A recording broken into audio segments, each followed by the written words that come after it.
Hey, what's up everyone, it's your girl Brain Shanae, and today I'm going to be sharing with you my November TBR, so please stay tuned.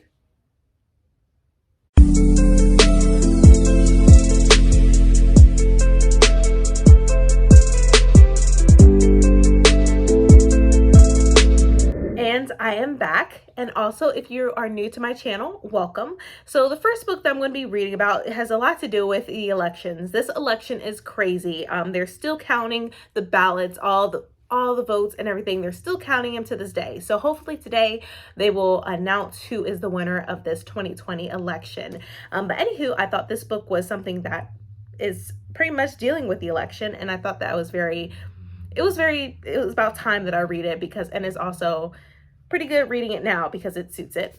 And that is The Voting Booth, Make It Count by Brandy Colbert. Now this book came out earlier this year. I didn't get a chance to read it, and so I wanted to read it this month due to the fact of elections.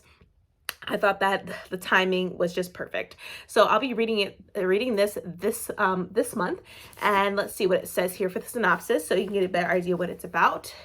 So it says, from Stonewall Award-winning author Brandy Colbert comes an all-in-one-day love story, perfect for fans of The Sun Is Also a Star. And it says, Marva Sheridan was born ready for this day. She's always been driven to make a difference in the world, and what better way than to vote in her first election? Duke Crenshaw is so done with this election. He just wants to get voting over with so he can prepare for his band's first paying gig tonight. Only problem, Duke can't vote. When Marva sees Duke turned away from their polling place, she takes it upon herself to make sure his vote is counted. She hasn't spent months doorbelling and registering voters just to see someone denied their right. And that's how their whirlwind day begins, rushing from precinct to precinct, cutting school, waiting in endless lines, turned away time and again, trying to do one simple thing: vote. They may have started out as strangers, but as Duke and Marva team up to beat a rigged system and find Marva's missing cat, it's clear that there's more to their connection than a shared mission for democracy. Romantic and triumphant, The Voting Booth is proof that you can't sit around waiting for the world to change, but some things are meant to be. So like I said, I think this was something that's perfect timing for me to read this book. I'm definitely looking forward to read it. I love Brandy Colbert's style. Like, her style of writing is amazing. And also, if you take the dust jacket off, it is red and everything with silver foiling. So yeah, so this is one of the books that I'll be reading in November, and I'm so excited to read this.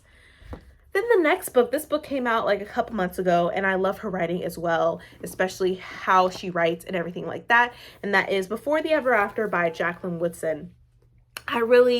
I've heard nothing but great things about this book so far. I haven't seen it allotted around BookTube a lot, but I love Jacqueline Woodson's style of writing. Everything's written in verse, which I really love, and so I know this will also be a quick read.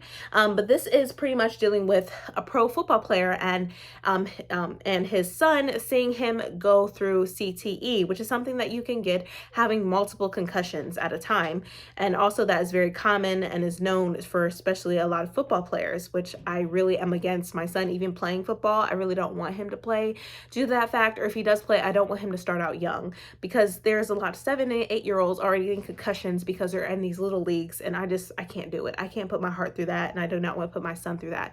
I want to give him a shot at life, and if he does want to play football, fine, but not at that age. He's going to have to be a little bit older before he plays football. But anywho, let me read the synopsis so you can see what this is about.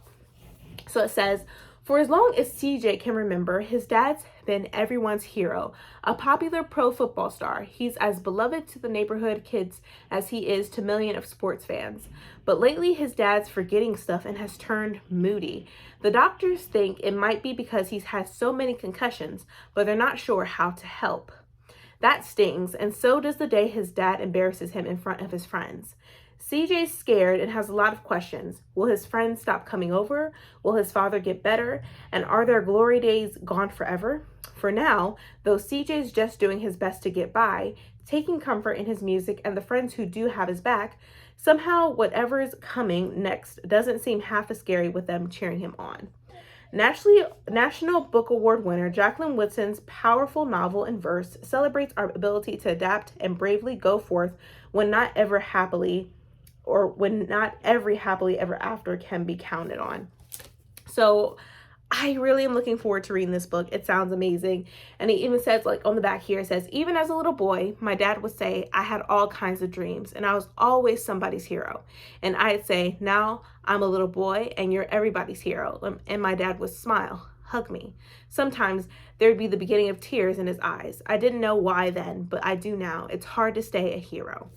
So yes, this book came out this year as well, and I'm definitely looking forward to reading this. And I think it's awesome. It's just amazing. And I also think it's appropriate time of year for me to read this because football season has started, and this is also, as you can see, during the fall time. So it's appropriate. So I'll be reading this too in November. Next book that I keep hearing and everybody's raging about it all over BookTube. I did love her first book, or one of her books that she has written, Gods of Jade and Shadows, which I really enjoyed, and I read that last month in October. So I wanted to read Mexican Gothic, finally. I've been hearing this book nonstop all over BookTube, and I'm like, okay, I need to get my hands on this and read it myself and find out what I think about it and if I like it or not, because I do see mixed reviews about it as well. But let me see. So it says here, from the author of Gods of Jade and Shadow comes this reimagining of the classic Gothic suspense novel, a story about an isolated mansion in 1950s Mexico and the brave socialite drawn to its treacherous secrets. So it says, he is trying to poison me. You must come for me, Noemi. You have to save me. After receiving a frantic letter from her newlywed cousin, Noemi Tabado heads to High Place, a distant house in the Mexican countryside, unsure what she will find. Noemi's is an unlucky rescuer. She's a glamorous debutante, more suited to cocktail parties than amateur sleuthing.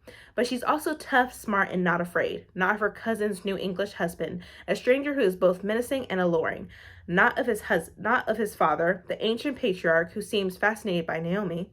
And not even of the house itself, which begins to invade Naomi's dreams with visions of blood and doom.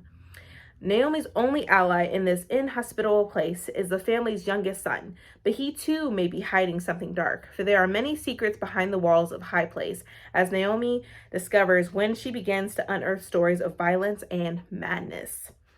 Mesmerized by this terrifying yet seductive world, Naomi may soon find it impossible to save her cousin, or even escape this enigmatic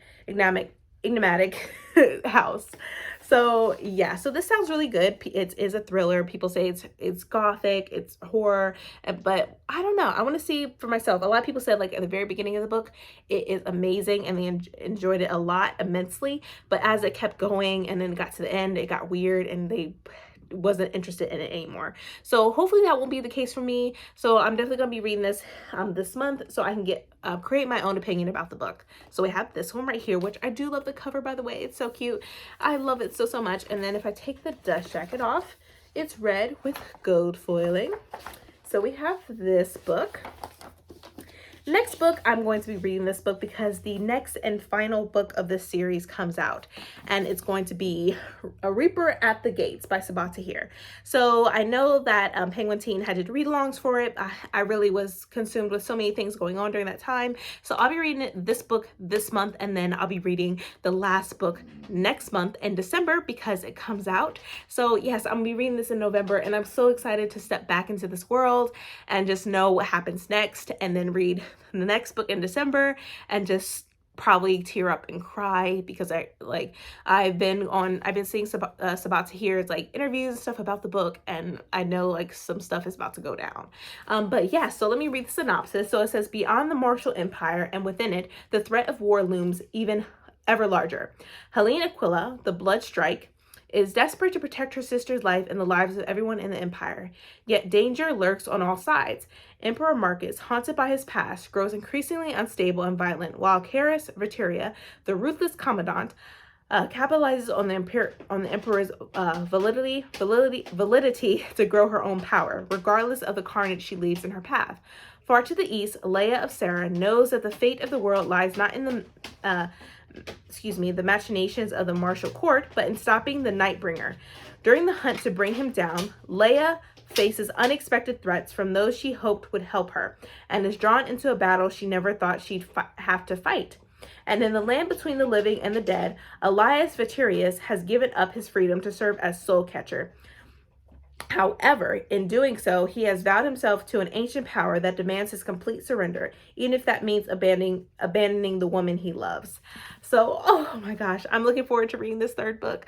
I love Sabal Tahir's reading, and I love this world so much, especially with Elias and Leia and their love, or Leia and their love for each other. So I'm definitely looking forward to reading this. So I'll be reading this as well. And then finally, I've been wanting to read this, and I was supposed to read it last month, but I didn't get a chance to do so. So I'll be reading it this month, and that is Jane, by Jane Gaharo. It is Tys That Tether. This is like a romance book, which I just hopped into this year, and I'm so excited to get a little bit of romance this month, just a little bit. So let's read this. Oh, just look at this. I love the book so much. It's beautiful. Look at that in pages, like look at that. And then if I take cover off, of course, it's the book of the month book and all that, but I just love this cover. It's gorgeous. But let me read the synopsis. So it says here, when a Nigerian woman falls for a man she knows will break her mother's heart, she must choose between love and her family. At 12 years old, as Azeri promised her dying father she would marry a Nigerian man and preserve her culture, even after immigrating to Canada. Her mother has been vigilant about helping, well, forcing her to stay within the Nigerian dating pool ever since. But when another match made by mom goes wrong, Azuri ends up at a bar, enjoying the company and later sharing the bed of Rafael Castellano, a man who is tall, handsome, and white. When their one-night stand unexpectedly evolves into something serious, Azari is caught between her feelings for Raphael and the compulsive need to please her mother. Soon, Azari can't help wondering if loving Raphael makes her any less of a Nigerian. Can she be with him without compromising her identity? The answer will either cause Azari to be audacious and fight for her happiness, or continue to be the compliant daughter. So obviously this sounds something up my alley, which I'm looking forward to reading. I think that's also, it's crazy how you choose love over family. I know that has to be a sacrifice that a lot of people do not want to make or even think about when they find their love and their family does not like the person that they chose and who they bring home. But yes, so I'm definitely planning on reading this, and I'm so excited of reading this. But that is it, you guys. That is all the books that I'm going to be reading this month. I'm going to be reading 5. I might add some more in, but who knows? So here you have it, you guys. This is my November TBR. But there you go. I really hope you enjoyed this video. If you did, please give me a thumbs up. Also hit that subscribe button and that bell to be notified when I upload more videos in the future. But thanks so much for watching, you guys, and stay healthy and stay safe. See ya.